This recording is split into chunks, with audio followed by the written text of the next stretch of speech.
کے روزوں کے ساتھ دعا کا تذکرہ کیا. وَإِذَا سَأَلَكَ عِبَادِي عَنِّي فَإِنِّي قَرِيبٌ.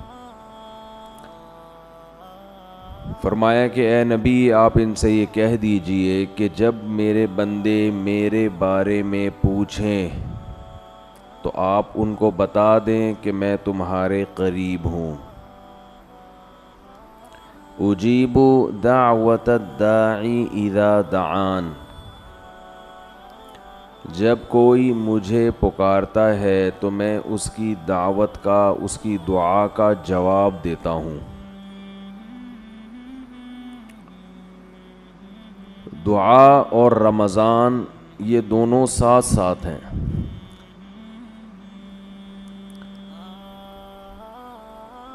جہاں اور دیگر معاملات میں ہمارے اندر کمی واقع ہوئی ہے، دین کے معاملات میں، نماز میں، روزے میں، تلاوت میں، وہیں ایک بہت بڑی عبادت ہے دعا. اس میں بھی لوگ پیچھے ہٹ گئے ہیں.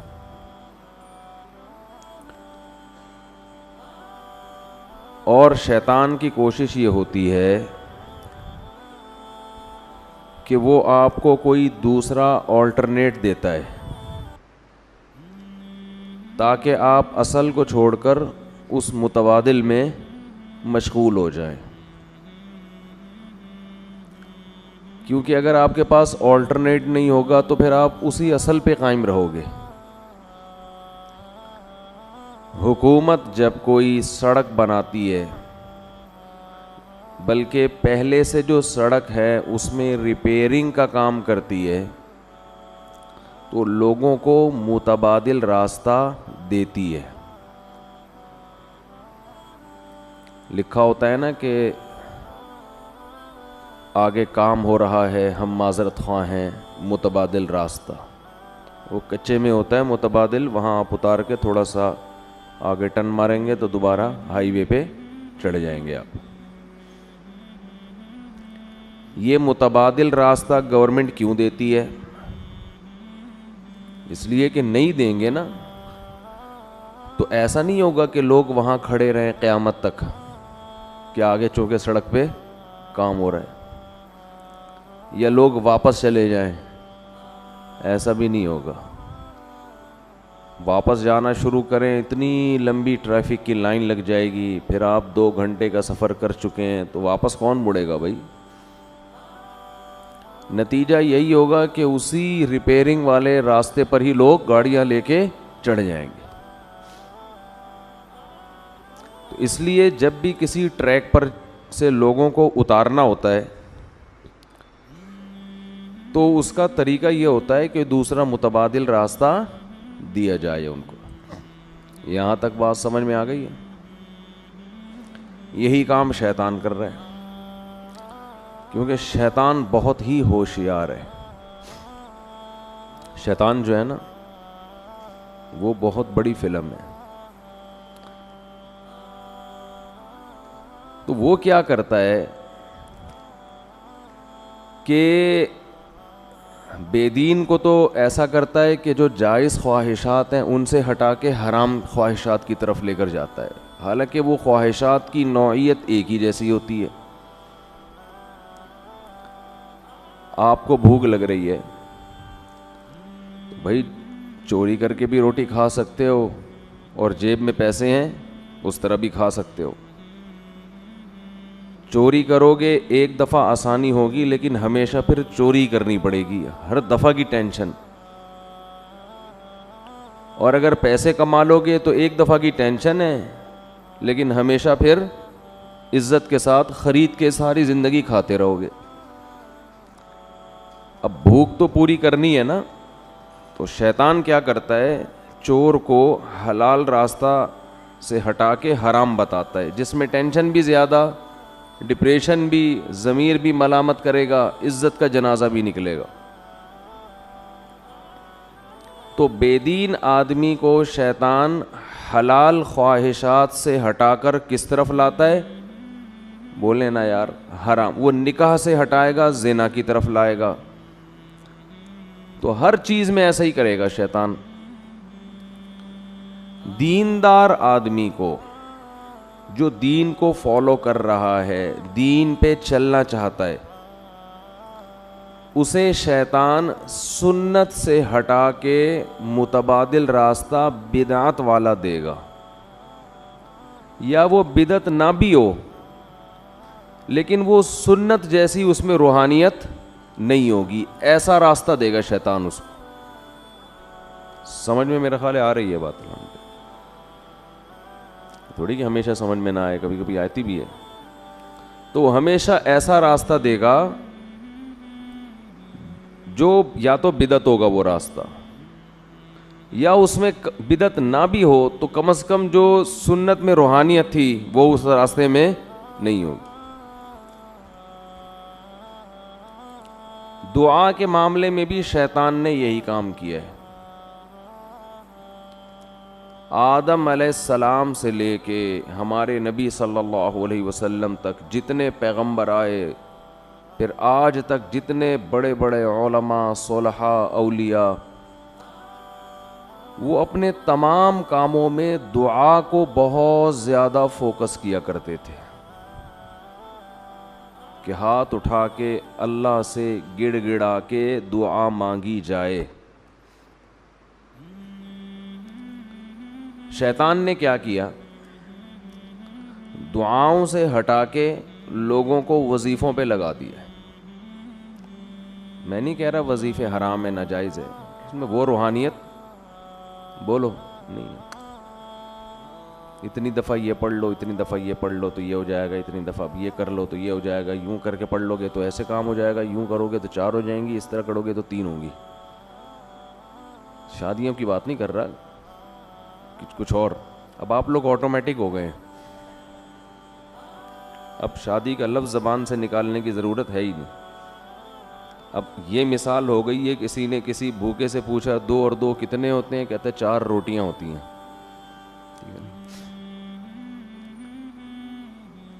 تو وظیفے یہ پڑھ لو تو یوں ہو جائے گا, یوں کر لو تو یوں ہو جائے گا, ایسا کر لو تو یوں ہو جائے گا, 636.3 دفعہ پڑھو گے تو یہ والا کام ہوگا. رسالے چھپ رہے ہیں. یہ پہلے میں تو اس موضوع پر بہت بیان کرتا تھا, بہت عرصے سے میں نے یہ موضوع چھوڑ دیا تھا, لیکن نئے نئے لوگ بھی آتے ہیں, پھر رمضان میں لوگ دعاؤں سے غافل بھی ہو جاتے ہیں, تو اس لیے میں نے سوچا کہ آج میں اس پرانے مردے کو دوبارہ اکھیڑوں گا, دوبارہ کھڑا کروں گا میں اس پرانے ٹاپک کو. تو زیادہ زور دعاؤں کے بجائے کس پر ہے, وظیفوں پہ. نظر آتے ہیں لوگ, کوئی فجر کے بعد بیٹھے ہوئے اللہ اللہ کر رہے, آدمی کہتا ہے یار ماشاءاللہ ابھی قیامت قریب نہیں ہے, اتنے نیک لوگ دنیا میں ہیں جو اللہ کو راضی کرنے کے لیے اللہ کا نام لیتے ہیں. جب آپ تہ میں جاؤ گے تو پتہ چلے گا کسی نے یہ وظیفہ بتایا ہے, اتنی دفعہ یہ پڑھو, فلاں کام کے لیے بتایا ہے. جیسے ہی کام ہوگا یہ بندہ مارکیٹ سے شارٹ ہو جائے گا.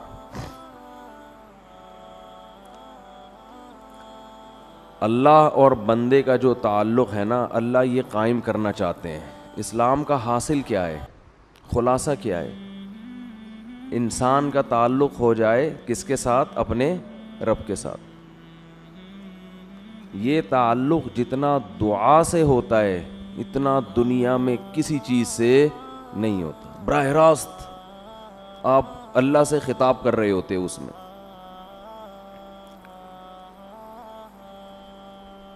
تو شیطان نے کیا کیا, دعاؤں سے ہٹا کے کس میں لگا دیا, وظیفوں میں. وہ بھی دعا ہی ہوتی ہے وظیفہ بھی, لیکن اس میں جذبہ دعا والا نہیں ہوتا. وہ پڑھا جاتا ہے, مانگا نہیں جاتا. کہتے ہیں کتنا وظیفہ پڑھ لیا, دعا میں یہ نہیں کہتے کتنی پڑھ لی, کتنی مانگ لی. یہ بہت بڑا فرق ہے. اور کمال کی بات ہے, قرآن و سنت میں جو پیغمبروں کی دعائیں ہیں ان کو بھی ہم نے وظیفے بنا کے پڑھنا شروع کر دیا ہے, وہ بھی مانگی نہیں جا رہی. یونس علیہ السلام اللہ کی اجازت کے بغیر اپنی قوم کو چھوڑ کے نکل گئے. اللہ کی طرف سے آپ کو تنبیہ ہوئی, سمندر میں ڈالے گئے, مچھلی نے آپ کو نگل لیا.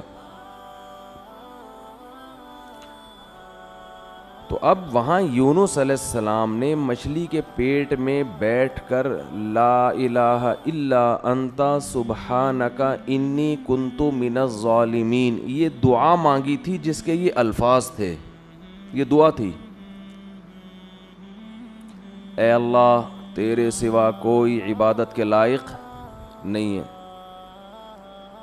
سبحانکا تو ہر عیب سے پاک ہے. کیا مطلب؟ میرے ساتھ جو یہ کچھ ہو رہا ہے یہ تیرا قصور نہیں ہے, کیونکہ تو ہر عیب سے پاک. یہ تو نے غلط نہیں کیا. انی کنت من الظالمین, میں ہی کیا ہوں, میں ہی غلط ہوں, مجھ سے ہی غلطی ہوئی ہے. تو یہ الفاظ میں کیا کہنا چاہ رہے ہیں کہ میری غلطی کو معاف کر دے, یعنی بزبان حال یہ میسج تھا نا, یہ چھپی ہوئی دعا ہے اس کے اندر کہ اے اللہ تو ہر عیب سے پاک ہے, تو نے ظلم نہیں کیا, غلطی کس کی ہے, میری ہے, میں اپنی غلطی کا اعتراف کرتا ہوں. کیا مطلب؟ مجھے اس مصیبت سے نکال دے.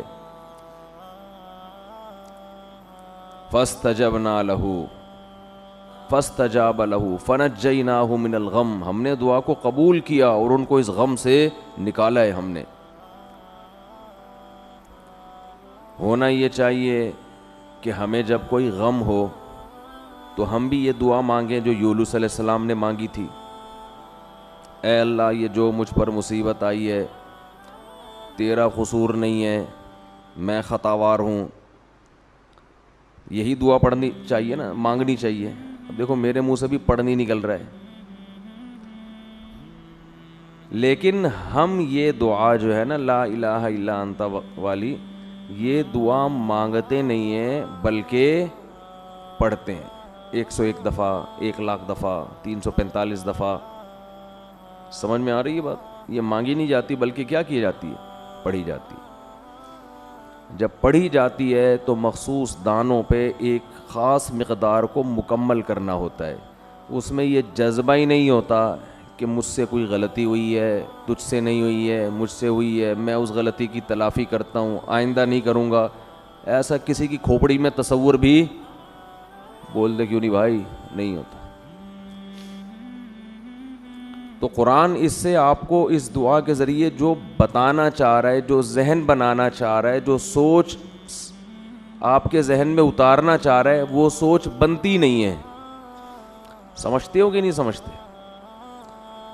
ہاں جلیبیاں مل جائیں گی اس کے بعد آپ, کیونکہ ہم بچپن میں یہ وظیفہ پڑھنے مسجد میں جایا کرتے تھے. ورد ہوتا تھا آیت کریمہ کا 5 لاکھ بار اور پتہ نہیں 2 لاکھ بار. تو وہ دانے لا کے بوریوں کے بوری مسجد میں بچھائی جاتی تھیں, تو اعلان ہوتا تھا تو سارے محلے کے بچے مسجد میں ہم سمیت پہنچ جایا کرتے تھے. اس کے بعد جو گرم گرم جلیبیاں ملتی تھیں ان کی لذت اب تک زبان پہ محسوس ہوتی ہے. وہ جلیبیوں کا مزہ اب کہیں بھی نہیں آیا. ایسی گرم پتہ نہیں کہاں سے بنوا کے لا, مزہ بہت آتا تھا. جلیبی اگر گرم گرم ہو نا تو اس کا اپنا ہی مزہ ہے. کھا لیا کریں کبھی اپنے خرچے پہ. گوروں کو یہ سہولتیں ان کو کیا پتا ہے یار, دودھ جلیبی کیا ہوتی ہے, جلیبی کیا. تو پیزا بس برگر 2-4 چیزیں ہی ہیں. کھانے کے جو چٹخارے ہندوستانیوں نے لیے ہیں نا, ہندوستانی اور پاکستانی, یہ چٹخارے آپ کو دنیا میں کہیں نظر نہیں آئیں گے. اور اب گورے بھی انہی کھانوں کے عادی ہو رہے ہیں. جب سے پاکستانی لوگ دنیا میں گئے ہیں نا, انڈین پاکستانی, تو گوروں کو بھی انہوں نے انہی چٹخاروں کا عادی بنا دیا. تو خیر, تو یونس علیہ السلام نے فنادا فی الظلمات, رات کے اندھیروں میں اللہ کو پکارا. سمندر کے اندھیرا, مچھلی کا پیٹ کا اندھیرا.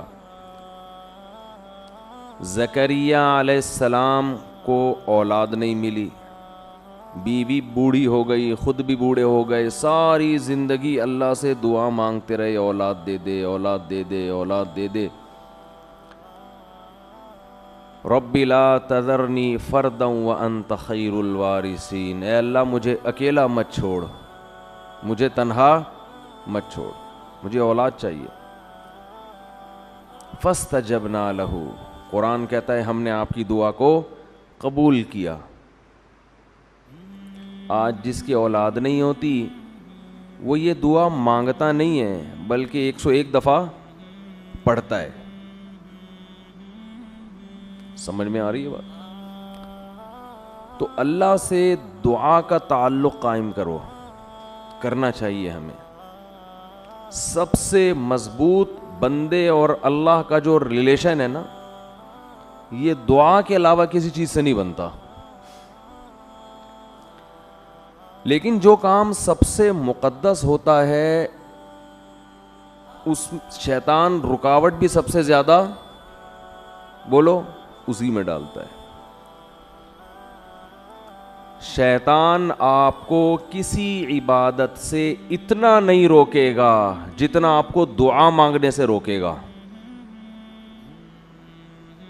آپ حیران ہوں گے کہ میں کیسی باتیں کر رہا ہوں. شیطان تو دعا مانگنے سے بالکل نہیں روکتا. ہاتھ اٹھاؤ, دعا مانگو, یوں کرو, صلی اللہ تعالیٰ علی خیر خلقی برحمتک یا ارحم الراحمین, پتلی گلی سے نکل لو. صبح شام 25 دفعہ مانگ رہے ہیں. مسجدوں میں بھی مانگتے ہیں, امام 27ویں رات میں بھی ہوتا ہے, ہول سیل کے حساب سے دعائیں چل رہی ہیں. اور ہم کہہ رہے ہیں کہ شیطان آپ کو جتنا دعا سے روکے گا اتنا کسی اور کام سے. شیطان کیا کرتا ہے, دعاؤں سے ہٹا کے کہاں لگا دیا, وظیفہ, یہ پڑھ لو اتنی دفعہ, یہ پڑھ لو, یہ پڑھ لو. ہاں تو میں یہ کر رہا تھا کہ جتنا دعا سے اللہ کا قرب ملتا ہے, تعلق بنتا ہے, اتنا کسی اور عبادت سے نہیں بنتا. تو شیطان سب سے زیادہ رکاوٹ جو ڈالتا ہے نا وہ دعا میں ڈالتا ہے. دعا نہیں مانگنے دو اس کو. تو میں یہ کہہ رہا تھا, آپ کہیں گے کہ اتنے تو مانگی جاتی ہیں دعائیں صبح و شام. اصل میں یہی مسئلہ ہے, مانگی نہیں جا رہی, پڑھی جا رہی ہیں. مانگی بولو نہیں جا رہی, پڑھی جا رہی ہیں. مانگنے کا اسٹائل وہ ہوتا ہے جو بھیکاری آپ سے جب بھیک مانگتا ہے. دیکھو نا مسجدوں میں کیسے کھڑے ہو کے مانگ رہے ہوتے ہیں, کیسی پہلے تمہید باندھتا ہے. وہ تمام حضرات سے گزارش ہے 2 منٹ کے لیے میری بات سن لیں. سب کو اپنی طرف متوجہ کرے گا, پھر رونا شروع کر دے گا. حالانکہ زیادہ تر فراڈ ہی ہوتا ہے اس میں. تو فراڈ اتنا اچھا ہے تو سچی مچی کا جب بھیکاری ہوگا وہ کیسا ہوگا آپ خود اندازہ لگاؤ. جب فراڈی اس اسٹائل سے مانگتے ہیں کہ آدمی کو لگتا ہے یہ بالکل حقیقت میں مستحق ہے, تو جو واقعی مستحق ہے اس کا اسٹائل کیسا ہوگا. یہ جو اکثر بھیکاری ہوتے ہیں نا, میں نہیں کہہ رہا 100%, اکثر ان میں فراڈی ہوتے ہیں. اکثر کیا ہوتے ہیں, اور رمضان میں تو پورا ایک ٹولے آتے ہیں ان کے, ٹھیکے دیے جاتے ہیں تو اس محلے سے, اور ان کے علاقے بکتے ہیں, چوک بکتے ہیں. یہ جو کیا کہتے ہیں اس کو یار, راؤنڈ اباؤٹ جو ہوتے ہیں نا اکثر, چورنگیاں, یہ بکتی ہیں بھکاریوں کی. لیکن آپ مانگنے کا اسٹائل دیکھو بھکاری کا. وہ یہ نہیں کہے گا آپ کے منہ پہ آ کے لا الہ الا انت سبحانک انی کنت من الظالمین, یہ نہیں کرے گا. وہ اس کی روح کو سمجھتا ہے, لا الہ الا انت سبحانک. وہ ایسا آپ کو روئے گا. وہ تو ہم اتنے بھکاری فراڈی دیکھ دیکھ کے اب اثر ہم پہ ختم ہو گیا ہے نا ٹھیک ہے نا. لیکن وہ مانگنے میں کمی نہیں کرتا. وہ ایسے اسٹائل سے مانگے گا کہ آپ کا دل چاہے گا کچھ نہ کچھ تو دو اس کو. ہمارے ایک دوست نے اپنا واقعہ سنایا. وہ بھکاریوں کو دیتے نہیں تھے. کہہ رہے میں گاڑی میں جا رہا ہوں, کہیں سگنل پہ گاڑی رکی ہے تو ایک بھکاری آ گیا میرے پیچھے, یار دے دو بھائی, کچھ تو دے دو یار, اللہ کا واسطہ. میں نے کہہ رہا اس کو ہٹایا. وہ اتنا چپک گیا کہ میں نے 50 روپے نکالے, یہ یار جان چھوڑ میری. لیکن وہ کہتا ہے مجھے اس سے ایک عبرت ہوئی.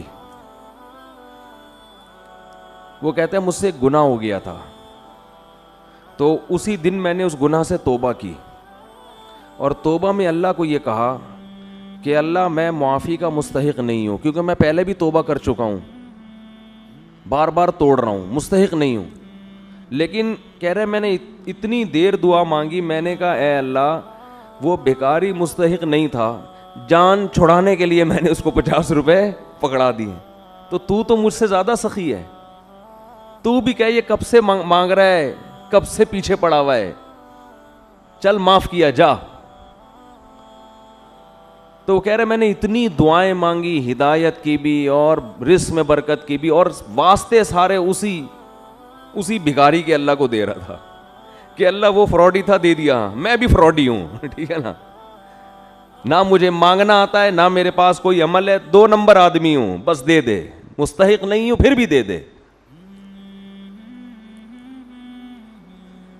تو دعا یہ دعا تھی. اٹ از کالڈ کیا ہے؟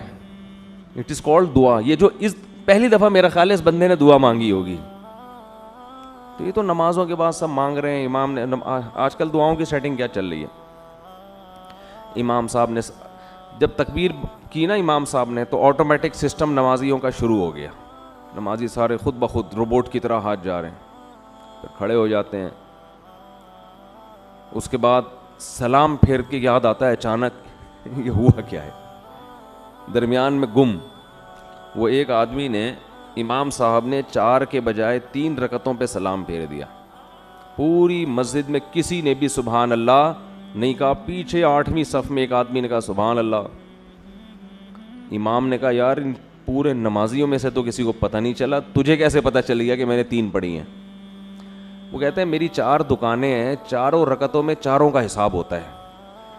آج 3 کے بعد ہی سلام کی آواز آ گئی تو مجھے لگا کہ 1 رکعت امام صاحب پی گئے. امام صاحب 1 رکعت پی گئے. تو سارے سو رہے ہوتے ہیں. تراویح میں تو زیادہ ہوتا ہے یہ سلسلہ.